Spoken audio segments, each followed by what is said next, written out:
भोले बाबा मां सती को लेकर के पहुंच गए कहां? अगस्त बाबा के पास। देखिए सज्जनों, ये ध्यान देने वाली बात है। इतनी ऊंची कैलाश की भूमि से दंडकारण्य की सबसे नीची भूमि है।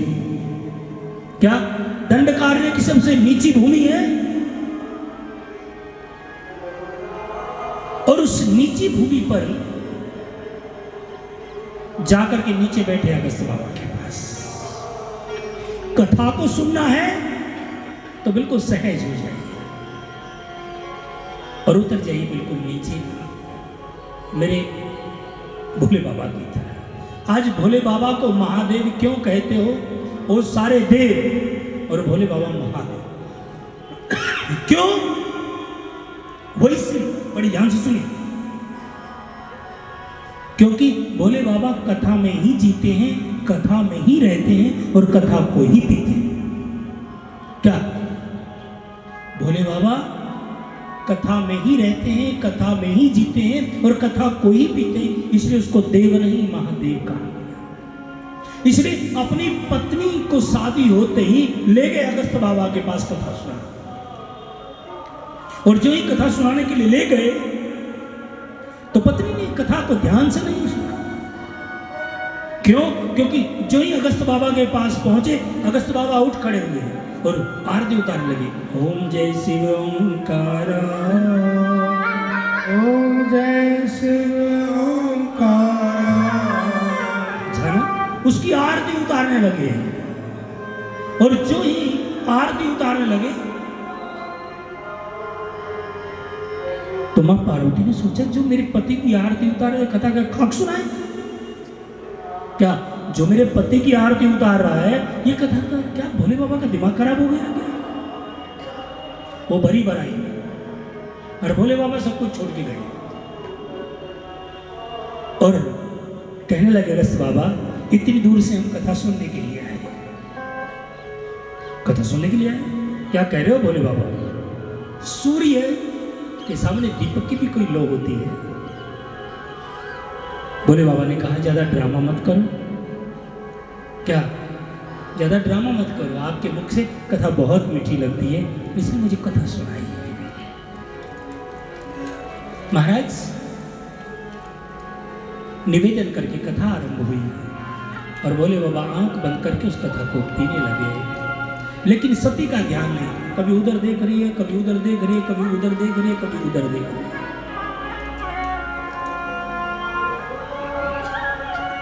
भोले बाबा को उसी कथा में दर्शन हो गए और उनकी पत्नी को नहीं। कहा भोले बाबा जिस राम की कथा तुम सुन रहे हो वो राम वनवासी होकर के इसी दंडकारण्य में आए। मेरे भोले बाबा ने कहा शाम दे दो कथा को जरा दर्शन कर लो। और भोले बाबा उठे और हृदय में कहा कब ठाकुर एक बार तो नजरों के सामने आ जाओ। हृदय विचारत जात हर के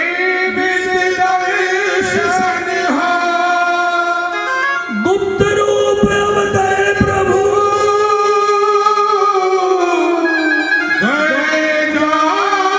सबको।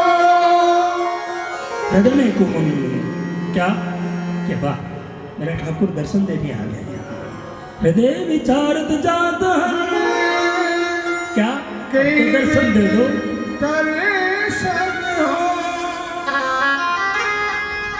गुप्त रूप अवतरे प्रभु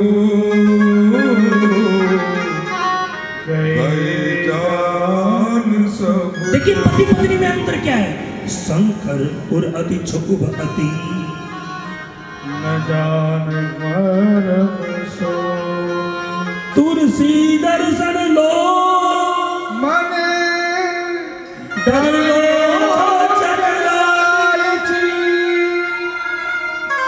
शंकर के अंदर। और सती उस मर्म को जान नहीं पा रहे। क्यों? क्योंकि कथा ध्यान से नहीं सुनी।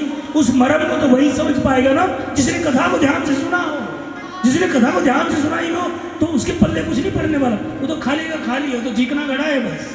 आया बैठ करके चला गया, कुछ भी पल्ले नहीं पड़ा उसमें। इसलिए बड़े ध्यान से सुनिएगा।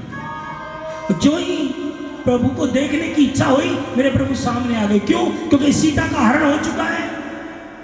राम रोते हुए लताओं से, वृक्षों से पूछ रहे हैं, भाग भाग करके। तो उसको देख करके बोले बाबा रो पड़े, वहां मेरे ठाकुर, दुनिया के लिए क्या नाटक करना पड़ रहा था। तो भरी लोचन छवि सिंधु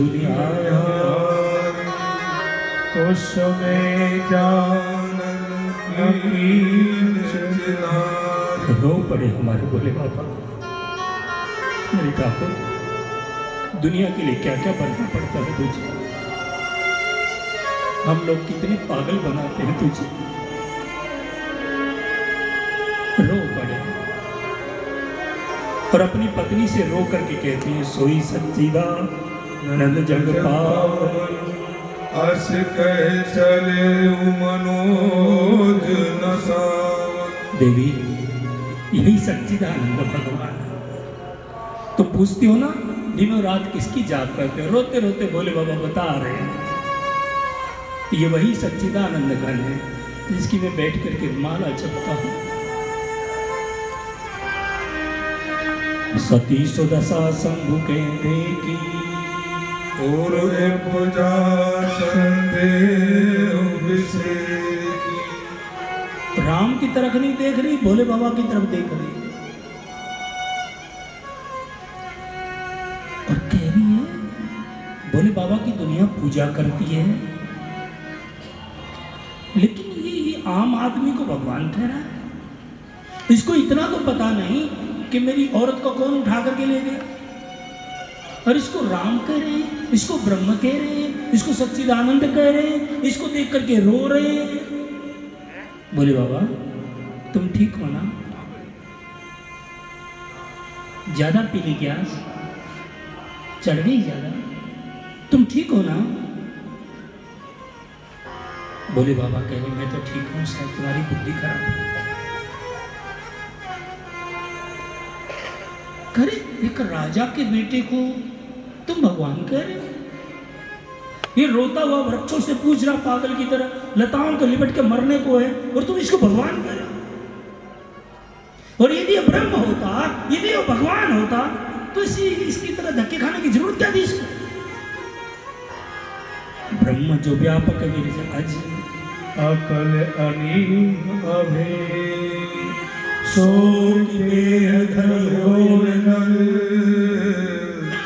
जाय जानत बे। यदि ये ब्रह्म होता तो इसको नीचे आने की जरूरत क्या थी? ये वहीं से सब कुछ कर देता।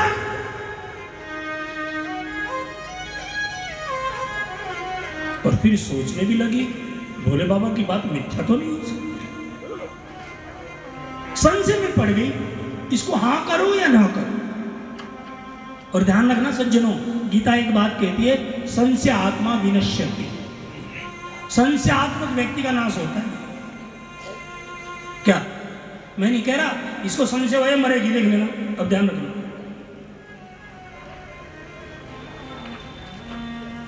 भोले बाबा ने कहा यदि विश्वास नहीं है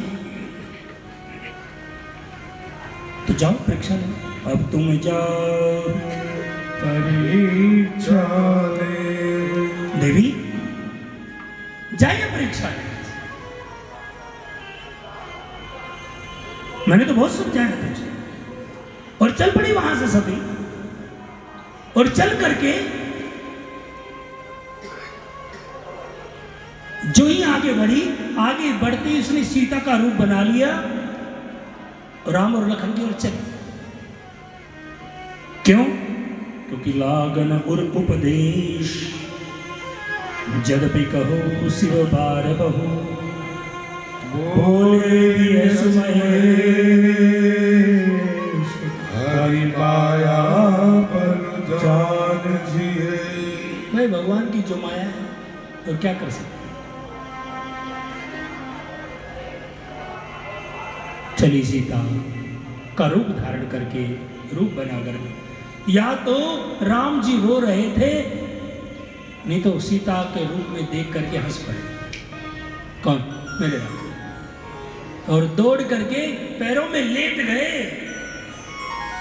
और कहा, कहो बहोरी कहा बरस के तू विपन अकेली फिरा गई है तू। दोनों हाथ जोड़ लिए, लंबे लेट गए, जोर पान प्रभु कीन प्रणाम।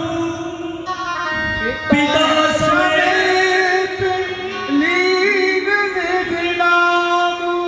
अपने पिता का परिचय देते हुए, मैं राम दशरथ नंदन आपके चरणों में करता हूं प्रणाम। मां, आप कहां अकेले घूम रहे हो? आपको पता नहीं सीता अकेली थी, रावण उठा करके ले गया। मां, राक्षसों का साम्राज्य है, कहां घूम रही हो?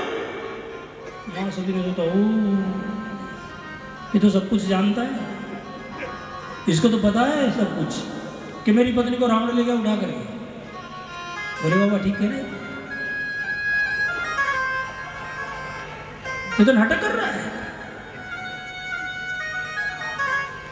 और सती ने वापस मुड़ा, और वापस मुड़कर जो ही सामने नजर गई, देखा तो सीता राम और लखन तीनों जा रहे सामने से। भाई राम भी तुम्हें दो को छोड़ के आई थी, वो भी रोते हुए कि तीनों सामने से कहा। पीछे मुड़ के देखा तो तीनों पीछे भी खड़े, बगल में देखा तो तीनों उधर, अगल में देखा तीनों हैं, ऊपर नजर उठाई तो आकाश में भी अनेकों सिंहासन लगे, दुनिया आरती उतार दिए। ओम जय जगदीश निवेदन किया, मैं मूर्ख हूं नाथ, तुम तो कृपा कर दो, कृपा कर दीजिए मेरे ऊपर। और जय निवेदन करके आंख खोली, देखा तो सामने कुछ भी नहीं था। पीछे मुड़ के देखा राम और लखन खड़े, दौड़ी वहां गई समीप में सतब, हस पूछी कुशला लीन परीक्षा कवन विनी, कहो सत्य सब बात। गई दौड़ी दौड़ी, उसको अस्त व्यस्त देख करके भोले बाबा वहां से, और कहने लगी, देवी सच सच बताओगे कि झूठ बोलोगी? कि नहीं नहीं नाथ सत्य। क्या कि बताइए, लीन परीक्षा कवन विधि, कहो सत्य सब बात। कैसे परीक्षा ली जरा बताइए। महाराज एकदम झूठ बोल दिया। देखिए, पहली गलती कथा ध्यान से नहीं सुनी, दूसरी गलती सीता बन गई, अब तीसरी गलती और कर दी। क्या? फिर झूठ बोल दिया, कह दिया कछु न परीक्षा लीने गुसाई, कछु न परीक्षा लीने गुसाई, कीन प्रणाम तुम्हारी नाई। कछु न परीक्षा लीन गोसाई, कीन प्रणाम तुम्हारी नाई। मैंने कोई परीक्षा नहीं, मैंने तो तुम्हारी तरह प्रणाम किया और वापस आ गया। भोले बाबा ने कहा, मेरी तरह प्रणाम करना होता तो यहीं से कर लेती, यदि तू वहां गई है तो कुछ न कुछ तो गड़बड़ कर दिया है। करे बिल्कुल भी नहीं। तब शंकर देखो उधर ध्यान, सती जगीन चरित्र सब जान। भोले बाबा ने ध्यान धर के देखा तो सारा चरित्र सामने आ गया। हमारे आपका जैसा होता तो पत्नी की गर्दन पकड़े तो झूठ बोल रही है, लटबाज जाते अपने जैसे होते तो ना। देखिए, सारे चरित्र का पता लग गया, झूठ बोल रही है।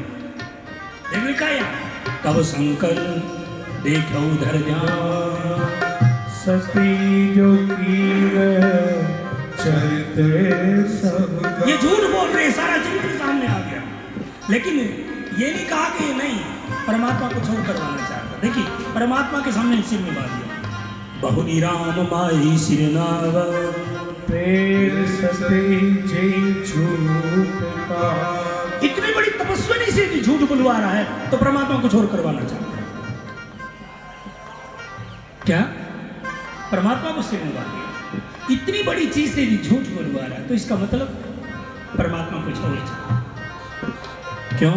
हरि इच्छा भावी बलवान, हृदय विचारत शंभु सुजाना। लेकिन एक तो हो गया प्रभु, क्या? अब मैं इसको अपनी पत्नी नहीं मान सकता। क्यों? क्योंकि इसने झूठ बोल दिया। और असली बात तो ये है, ये सीता बनी और सीता मेरी माँ। अब माँ से साथ पत्नी का व्यवहार थोड़ी कर लोगे, इसलिए सीता का रूप बना लिया और सीता मेरी माँ है। और यदि मैं अभी पति पत्नी के और बारे में इसको सोचूं तो मिटई भक्ति पथ हो, भक्ति का मार्ग मिट जाएगा प्रभु। इसलिए यही तन सती भेंट मोहि नाहि, शिव संकल्प कीन मन माहि। इस शरीर से सती से भेंट नहीं करूंगा,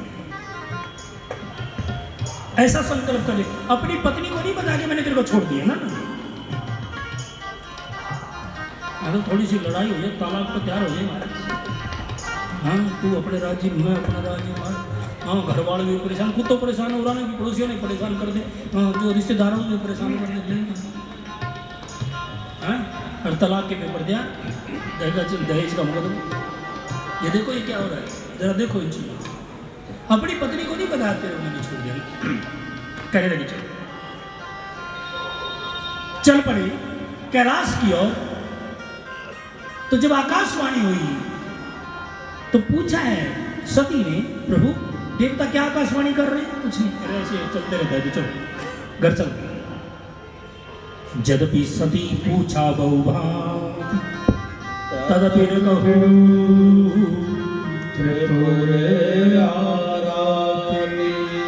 और एक बात बताऊं, जिसे तुम प्रेम करते हो उसे कोई बात छुपाओ मत, अच्छी हो या बुरी। क्यों? क्योंकि प्रीति में बात छुपाई नहीं है। प्रीत तहां पर्दा नहीं, पर्दा ताहीं प्रीत। प्रीत पर्दा दोनों रखे, ये दुश्मन की। एक बार प्रेम में जो खटाई पड़ गई फिर दोबारा मेल नहीं हो सकता। दूध और पानी का कितना मेल होता है, एक बार मिला दो, निकालना मुश्किल हो जाए, अलग अलग करना मुश्किल हो जाए। लेकिन उसमें जरा ऐसी खटाई डाल दो, दोनों अलग हो जाए। ठीक इसी तरह प्रेम में यदि कपट रूपी खटाई आपने डाल दी तो सदा सदा के लिए रास्ते बंद हो गए। एक भाई भाई सदा सदा के लिए अनमोल हो जाते हैं, उनके पड़ोसी नजदीक हो जाते हैं, दूसरे उनके लिए बड़े बड़े। एक पति पत्नी जरा सी खटाई के कारण अलग अलग हो जाते हैं। इसलिए यहाँ कहे जल पे सरिस विकार एक प्रीत की रीत भरी, मिलन होय रस जा। कपट घटाई भरत पुनि। महाराज बताया ही नहीं अपनी पत्नी से, क्योंकि खटाई पड़ जाए, इसकी मेरी प्रीति बंद हो जाए। इसलिए यदि घर में महाभारत शुरू हो जाए तो एक काम कर लो, अपने भजन पर बैठ जाओ, लड़ो भाई, दीवारों को टक्कर मारो। क्या? और अगला यदि महाराज लड़ने के लिए तैयार बैठा और तुमने दो चार और बात कह दी तो घी में आहुति, अग्नि में आहुति दे दी और बोलेगी क्या? धधकेगी और बढ़ क्या? और घर में लठ बजे नहीं। एक यदि आक्रोश में तो दूसरा मौन, कोई नहीं बोल रहा है ना। और जब वो भड़क के आराम से थक जाए तब उसको बैठ के समझाए, अब आ जा, तो बैठ, देखो प्यार से। और सामने वाला कुछ भड़का और सामने वाला भी दो चार वैसे ही सुना दे तो बच गया लट, ठीक है ना। अनबोल कई दिन का रास्ता छिड़ गया, असल तो कुछ तो सारी जन्म का रास्ता छिड़ गया। क्यों ऐसा करे? भड़क ले कह लेते नहीं जो कहना। तुम ना बोलोगे तो महाराज के दीवारों को टक्कर मारेगा मार।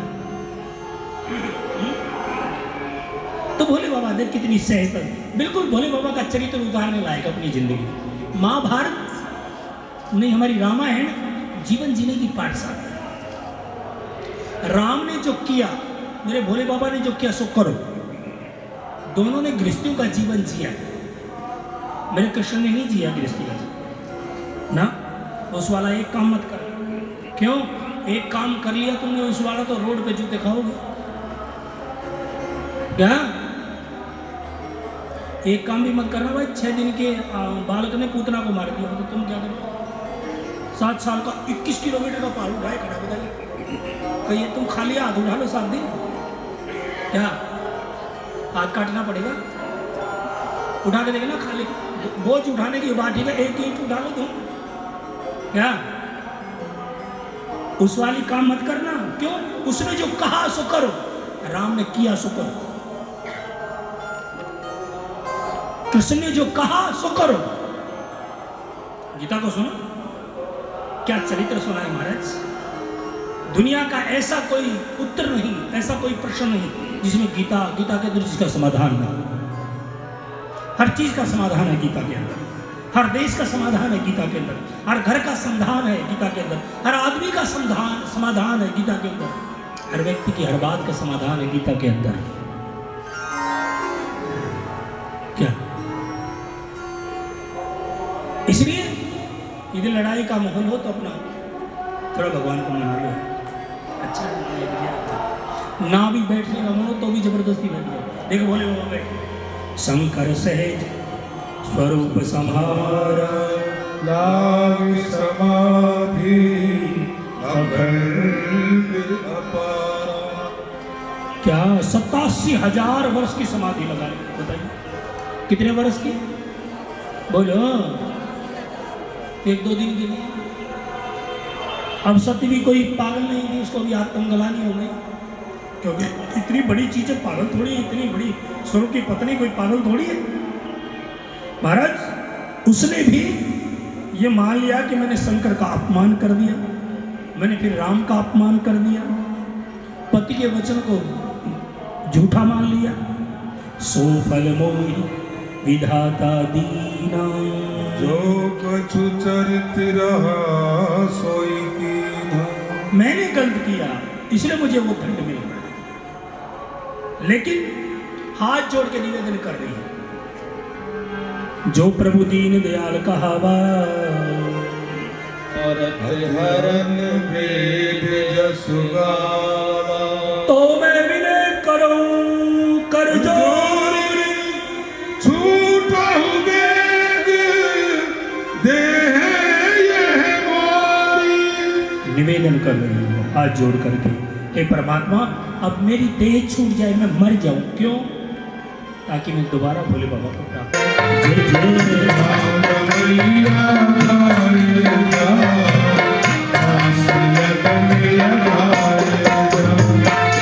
भूल जब मैं भूल भुलैया बीच भंवर में भूल जब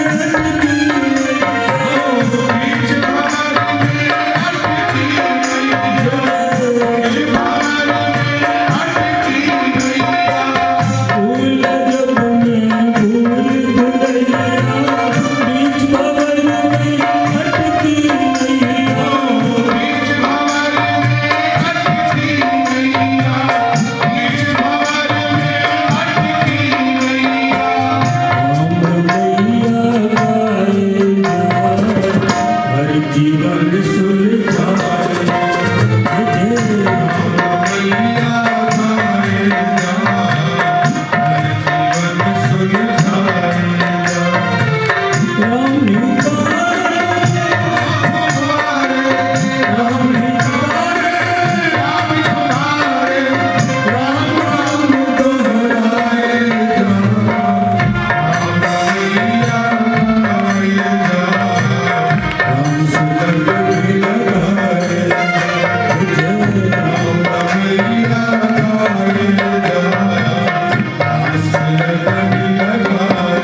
जय राम रमैया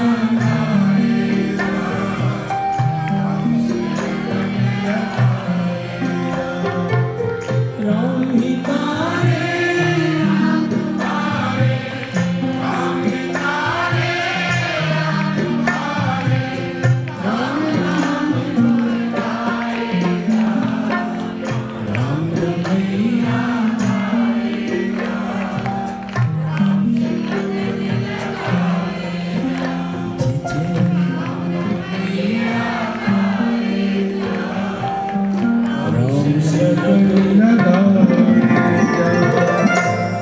श्री गुरु चरण सरोज रज निज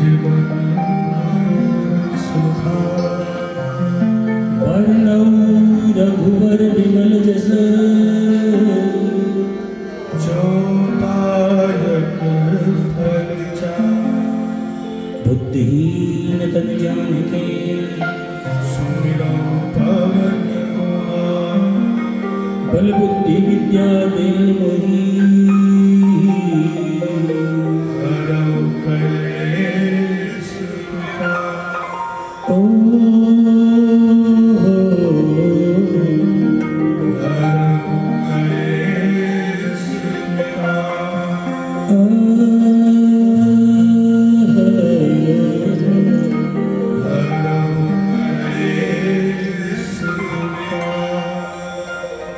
श्री हनुमान जी महाराज की जय, श्री तुलसीदास जी महाराज की जय, महर्षि वाल्मीकि जी महाराज की जय, रामचरितमानस जी महाराज की जय। ओम नमः पार्वती पदे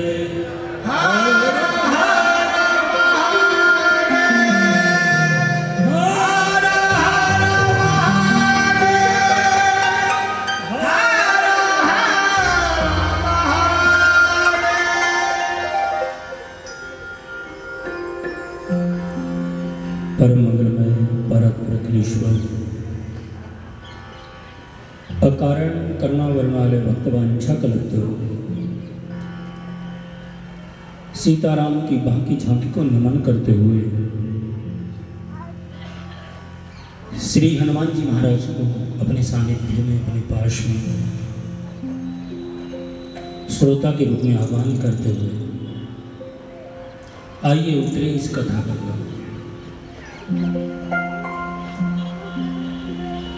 ये कथा गंगा ऐसी गंगा है कि जिसने भी इसमें डुबकी लगाई,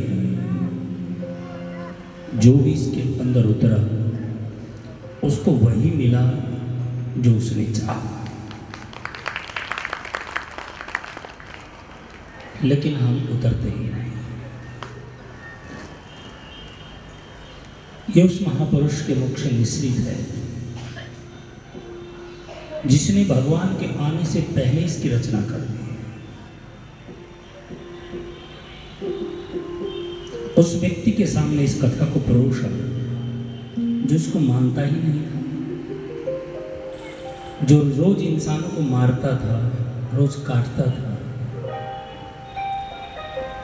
रोज उल्टे काम करता था। लेकिन भाग्यवान है वो दिन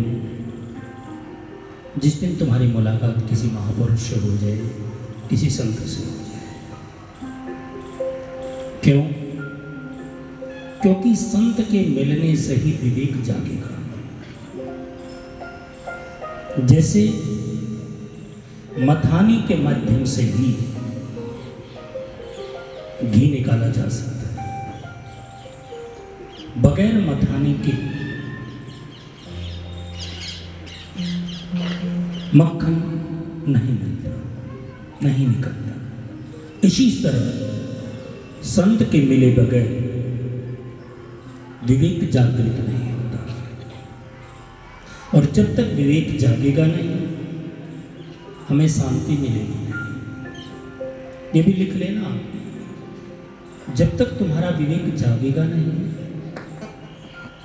तब तक शांति नहीं। चाहे गाओ, चाहे पूजा करो, चाहे आरती उतारो, चाहे हवन करो, चाहे यज्ञ करो, कुछ भी करो, और वो जागृत होगा किसी संत के सानिध्य से। इसलिए भाग्यवान है वो दिन जिस दिन तुम्हारी मुलाकात किसी संत से होती है। ऐसा ही प्रसंग इसकी शुरुआत में आता है। क्या देवऋषि नारद जा रहे थे, रोक लिया एक दुष्ट,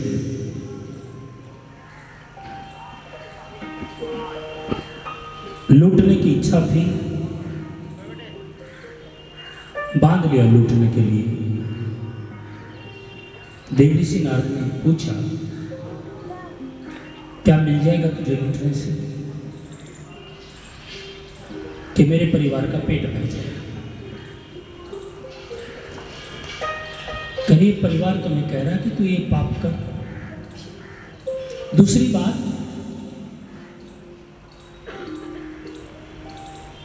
कि उस परिवार से तूने पूछा है कि जो तू कर रहा है उसका फल जब भोगना पड़ेगा तो क्या वो भोगेंगे? तो उसका जवाब यही था कि जो खाएगा भोगेगा क्यों? कि पहले पूछ के तो अपने परिवार से वो भोगेंगे कि नहीं भोगेंगे। कहा तुम भाग गए तो? कहा मुझे अपनी रस्सी से बांध दो किसी वृक्ष से। संत को बांधने और बांध करके वो चला गया घर। पूछा, पत्नी से पूछा, बेटी से पूछा, माँ से पूछा, पिता से पूछा, जो भी घर में सदस्य थे सबसे पूछा कि जो मैं कर रहा हूं, जब फल भोगना पड़ेगा, जब नरक में जाना पड़ेगा तो जाओगे? सार यही है कि सभी ने मना कर दिया। वो वापस आया, उसने कहा सभी ने मना कर दिया। कहा फिर इस पाप को लेकर के तो कहाँ जाएगा? मुश्किल से तो इंसान की योनि मिली है और इसमें भी इतना पाप इकट्ठा कर रहा है, कहाँ लेकर के जाएगा?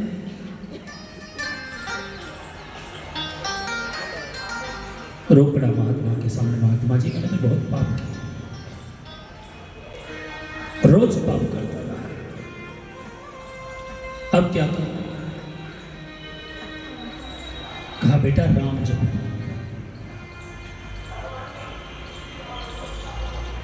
महात्मा कहकर के चले गए, लेकिन बुद्धि इतनी कमजोर थी कि राम नाम याद नहीं रहा। क्यों? क्योंकि जब व्यक्ति पाप ज्यादा करता है तो बुद्धि कमजोर हो जाती है। पाप से बुद्धि कमजोर होती है। जैसे लैंटर्न या लैंप या बल्ब जब ज्यादा रोशनी हो जाती है या तो फ्यूज हो जाता है या फिर काला पड़ जाता है। ठीक इस तरह जब व्यक्ति ज्यादा पाप करता है तो उसकी बुद्धि कमजोर हो जाती है, उसकी सोचने की शक्ति कमजोर हो जाती है। अब देखिए इतने पाप किए उसने, उसको राम नाम याद नहीं रहा। अभी चल सोचता रहा वो महात्मा क्या बोल के गया था, यार कुछ तो बता के गया था। क्या कह के गया था पूछिए। अंत में याद आया भी तो राम नहीं याद आया, मरा है। वाह, मरा कह के गया।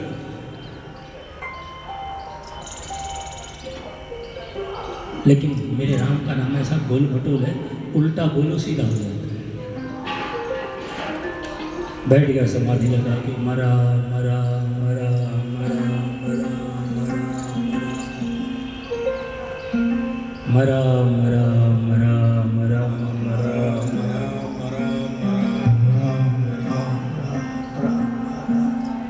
समाधि सिद्ध हो गया।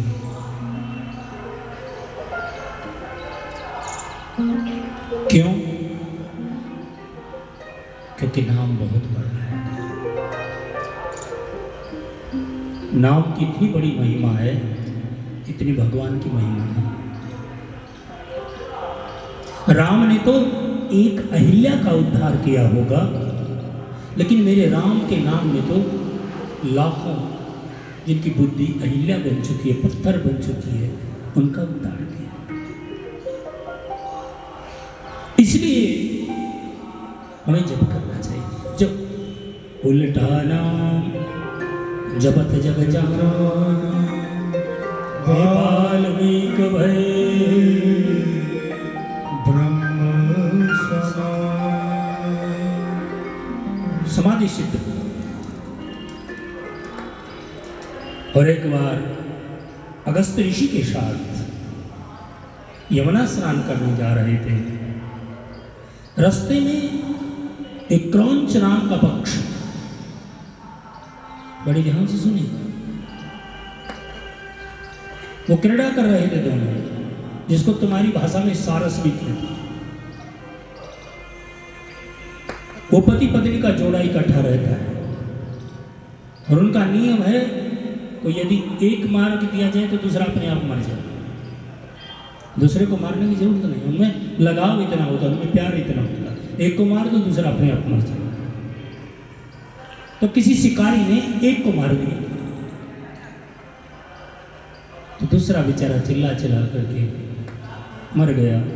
और इस दशा को उसने देखा, उसके मुंह से श्लोक निकला है, मां निषाद प्रतिष्ठाम तो गम शाश्वती समा यत् क्रोध मिथुनादेकम अवधि काम मोहि। अरे राधा, इस विराट बेचारे सारस में तुम्हारा बिगाड़ा क्या था? आराम से खेल रहे थे, आराम से मस्ती कर रहे थे, तुझे कितना बड़ा पाप लेगा तू जानता है। देखिए ये वही इंसान है, ये वही इंसान है जिसने रोज आदमियों को मारा, रोज आदमियों को काटा, और एक संत की बात मान करके जब राम के नाम में लग गया तो कितना द्रवीभूत हो गया।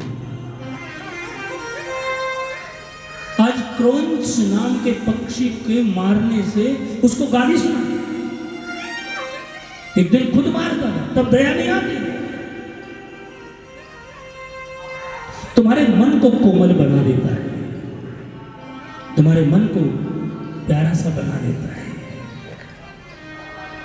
वो सहज बना देता है तुम्हारे मन को, इतना सहज बना देता है कि द्रवीभूत हो जाता है। उसको भी आश्चर्य हुआ कि मेरे अंदर से श्लोक कैसे निकला। ऋषि के मुंह की तरफ देख रहा है, ये श्लोक निकला तो निकला कैसे? आकाशवाणी में अब तुम ब्रह्म ऋषि हो गए। एक श्लोक नहीं, तुम्हारे मुख से 100 करोड़ श्लोक निकले। क्या आकाशवाणी में तुम्हारे मुख से 100 करोड़ श्लोक निकलेंगे। एक अनपढ़ आदमी और आकाशवाणी कह रही है 100 करोड़ श्लोक निकलेंगे, और वही रामायण की रचना करने बैठ गया, 100 करोड़ श्लोक निकले, लेखन कार्य करने के लिए बैठ गया। बताइए, तुम इधर उधर के बत्ते मारो क्या ना, तुम जाप कर लो चल बैठ के। इंसान तुम भी हो, इंसान वो भी हो। और भगवान का नाम इतनी बड़ी चीज है, इतना बड़ा भगवान भी नहीं।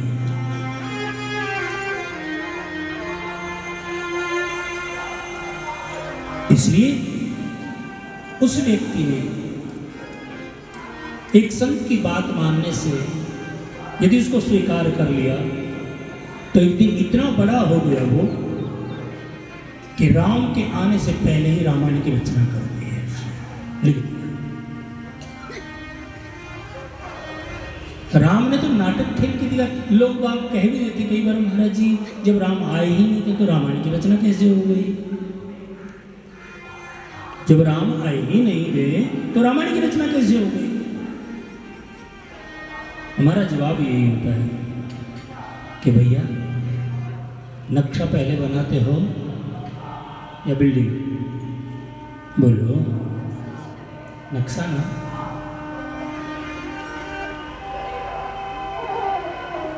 पिक्चर लिखी पहले जाती है, बाद में खेली जाती है, बाद में पात्र बनती है।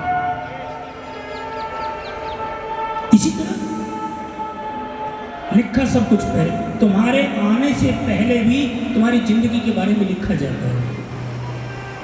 क्या यहाँ आकर तो भगवान का नाम लेकर आगे का सुधार कर सकते हो, इस जिंदगी का भी सुधार कर सकते हो और अगली की जिंदगी का भी सुधार कर सकते हो, लेकिन हम तो अगले पिछले का सारा मलिया मिट कर देते, यूं सोच के जैसे यहीं पर कब्जा कर। अरे पागल आदमी, तेरे दादे पड़दादे नहीं रहे तो तू कहाँ रहेगा? क्या तेरे दादे पड़दादे मर जाते हैं, पता नहीं क्यों, आए ऐसा नहीं हुआ, आए ऐसा नहीं हुआ, आए ऐसा हो गया, मर जाओ। जो शास्त्र कह रहा है, जो कथा कह रही है, उसके ऊपर ध्यान नहीं देते हो, कहीं और भागने की कोशिश करो। कहाँ जा रहे हो?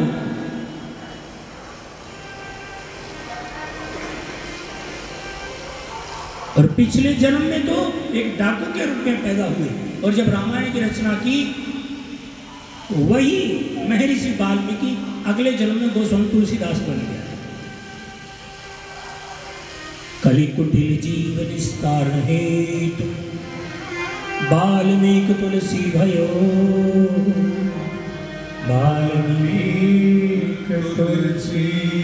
कवि कुटिल जीव निस्तारण हेतु वाल्मीकि तुलसी भयो। देखा,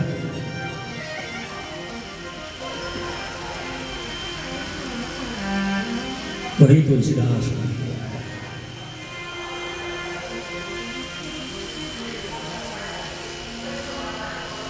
1556 में जन्मे, लेकिन बड़ा विचित्र था। एक तो 12 महीने में पैदा हुआ। देखिए पिछले दोष का मतलब क्या होता है। पिछला जो दोष कर रहे हो उसका परिणाम क्या होगा, और जो पुण्य किया उसका परिणाम क्या होगा। एक तो 12 महीने में पैदा हुए और 9 महीने के बाद पैदा हो जाते, 12 महीने के बाद पैदा हुए। दूसरा, 32 के 32 दांत मौजूद थे। तीसरा, अभुक्तपूर्व नक्षत्र में पैदा हुए।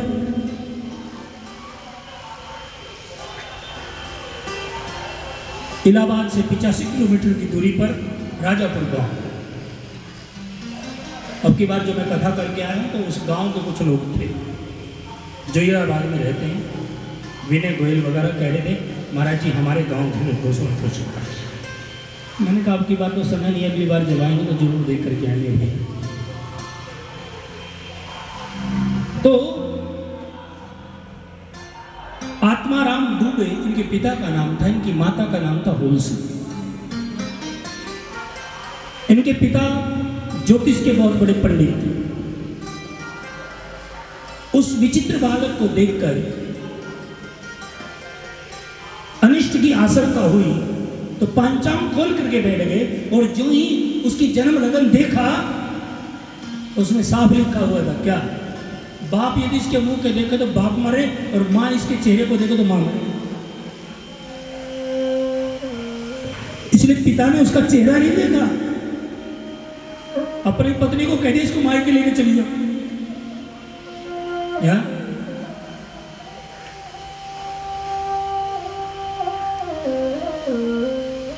लेकिन चेहरा तो देख ही लिया। कुछ समय बाद पिता की मौत हो गई। मां ने चेहरा देखा तो मां मर गई। एक बेचारी चुनिया नाम की दासी थी, वो पालने लगी, लेकिन जब 5.5 वर्ष के हुए तो वो चुनिया भी मर गई। नाना के परिवार में गए तो नाना का परिवार सारा मर गया। देखिए जब समस्या आती है ना तो चारों तरफ से घेर। और एक बात कहूं, ये धन मिल जाना, ये ऐश्वर्य मिल जाना, बेटा पोता परिवार मिल जाना, ये भगवान की साधारण कृपा है। और यदि विपत्ति आ जाए तो मानिएगा भगवान तुम्हें प्यार करने लग गए, अब दुनिया को दूर हटाएंगे तेरे से। क्या ये बड़ा उल्टा फार्मूला है सर। लेकिन देखिए देखिए, इसको अपनाना है तो इसको सब कुछ बर्बाद करेंगे। पिता गुजर गई, माँ गुजर गई, जो दासी थी वो भी गुजर गई, नाना के परिवार में गए तो वो भी, कोई इसको घर में घुसने नहीं दे रहा। अब क्यों? क्योंकि यार जिसके घर में जाएगा उसका नाश करेगा ही। क्या कोई घर में घुसने नहीं दे रहा इसको? अब बेचारा रोड के ऊपर पड़ा है, मिट्टी खा करके गुजारा। उस रास्ते से जिस पर ये पड़ा हुआ था उस पर श्री अनंतानंद जी के शिष्य श्री शैल पर रहने वाले नर हरियानंद जी महाराज उस रास्ते से जा रहे थे। देखा तो एक बच्चा रेत में पड़ा हुआ, उठा लिया उसको, क्योंकि हीरा रेत में भी पड़ा हो तो उसकी चमक कहाँ जाएगी? हाँ?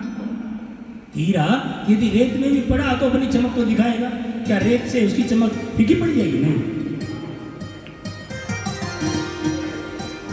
तो देखा उसको, क्या उठा लिया उसने उसको।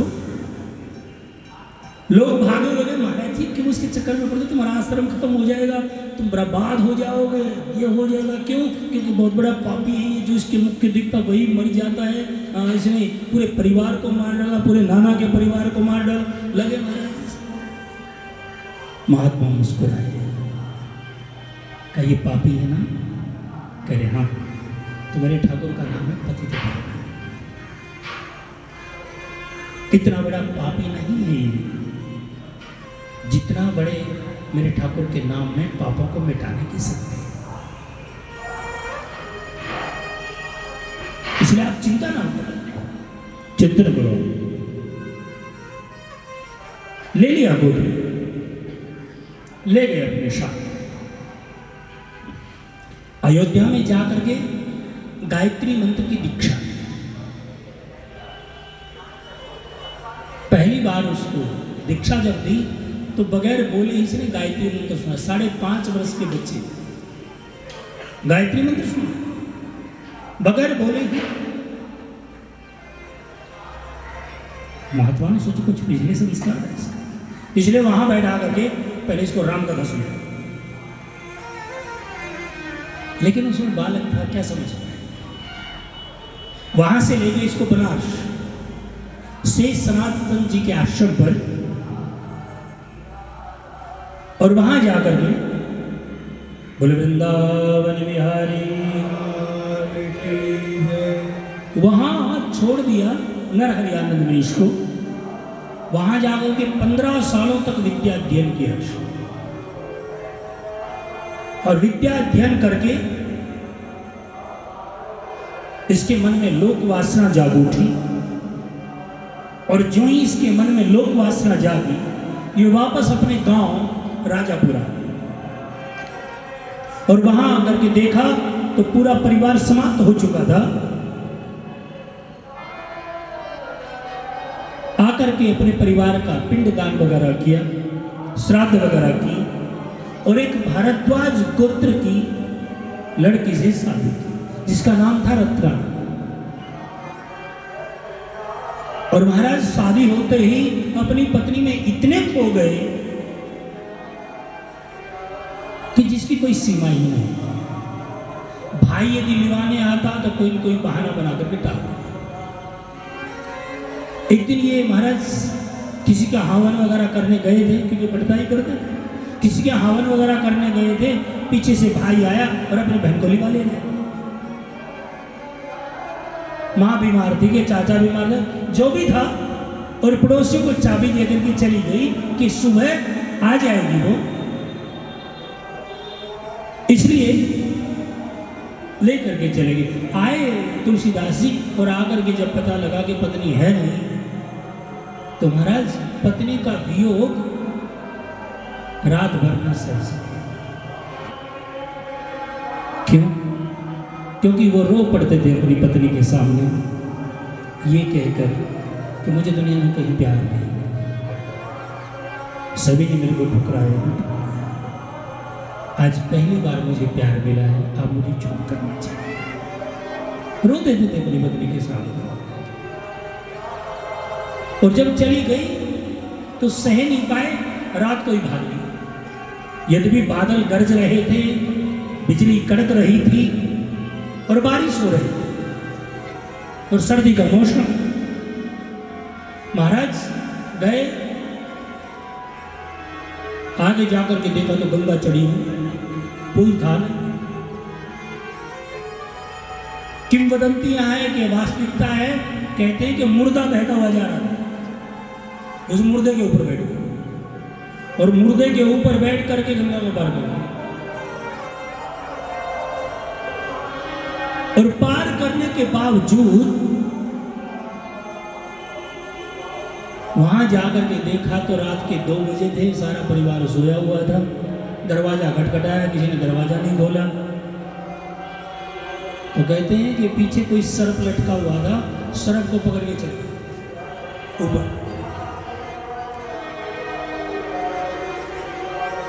और जो ही सर्प को पकड़ के चढ़ा, जाकर के दरवाजा खुला। रत्नावली दरवाजा खोल, रत्नावली दरवाजा खोल। महाराज रत्नावली उठी और दरवाजा खोला। और जो ही दरवाजा खोला, कहने लगी स्वामी तुम?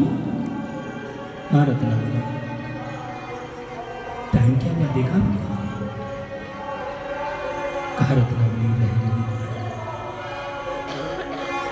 दरवाजे चारों तरफ से बंद है, कहां से आए? दिखाया कि यहां से। टॉर्च लगा कर देखी तो सांप लटका हुआ। यहां से तुम्हें मौत से भी डर नहीं लगा?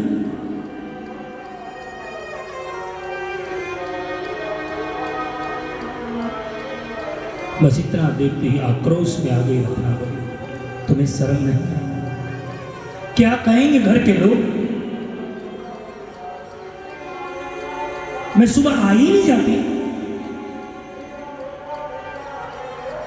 और रत्नावली ने ऐसी डांट मारी। आज रत्नावली नहीं बोल रही थी, मानो भगवान की कथा को प्रेरित करने के लिए आज रत्नावली के अंदर से हनुमान जी बोल रहे थे। काश इस हाड़ मांस के शरीर से, इस गंदगी भरे शरीर से मुझे इतना प्यार है, यदि इससे आधा भगवान से हो जाता तो कब की तेरी सदगति हो गई, कब की तेरी नैया पार हो गई। अस्थि चर्ममय देहम आसन ऐसी प्रीत, यदि होती भगवान से तो न होत भव की। तर जावे तुम इंसान, मानो वो शब्द घर कर। जब रत्नावली ने डांट मारी तो वहीं से नीचे उतरी और आकर के सीधे प्रयागराज आए। और प्रयागराज आकर के गृहस्थी वेश त्याग दिया। और गृहस्थी वेश त्याग करके सन्यासी बन गए। और सन्यासी बन करके तीर्थाटन करने लगे और काशी में जाकर राम कथा कहने लगे। और जो ही राम कथा कहने लगे, आप जानते हो कि आज टॉयलेट वगैरह, बाथरूम वगैरह गाड़ी बना ली गई। पहले तो सोच के लिए बाहर जाना पड़ता था, कमंडल वगैरह लेकर के, बोतल वगैरह लेकर के बाहर जाना पड़ता था खुले में। तो बाहर सोच करने जा रहे हैं तुलसीदास, और सोच का बचा हुआ जल एक वृक्ष कटा हुआ ठूंठ पड़ा था, उसके ऊपर डाल दिया। और उस ठूंठ में रहता था एक प्रेत। और प्रेत को शुद्ध जल मिलता नहीं, अशुद्ध जल मिलता है। वो टॉयलेट का बचा हुआ जल जब उसमें डालते थे, 1 दिन डाला, 2 दिन डालते डालते डालते 15-16 दिन हो गए, तो एक दिन उसके अंदर से प्रेत प्रकट हो गया। गोस्वामी डाल के चले तो प्रेत प्रकट हुआ और उसने आवाज, गोस्वामी जी ठहरिए ठहरिए ठहरिए।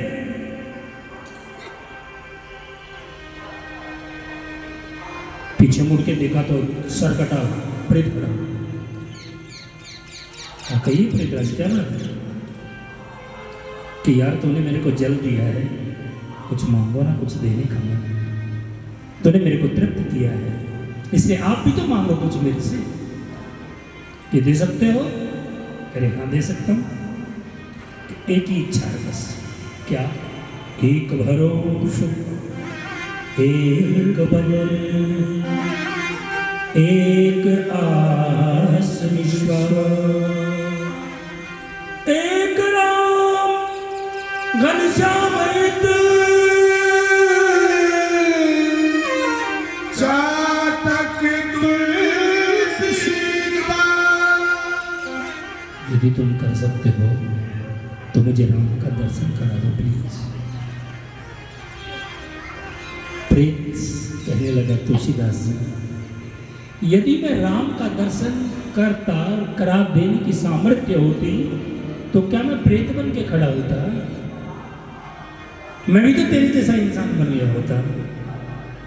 तुम धन मांगो, तुम जमीन मांगो, तुम कोई बेटा मांगो, तुम कोई बिटिया मांगो, मैं तुम्हें दे दूंगा, लेकिन जो तुम मांग रहे हो वो नहीं दे सकता। भूषण तुलसीदास ने कहा फिर और कुछ नहीं चाहिए मुझे। और ये कह करके चल पड़े, तुम अपने स्थान पर बैठो, मैं जा रहा हूं। और ये कह करके जो ही चले, बड़ा पश्चाताप हुआ प्रेतराज को। उसने कहा यार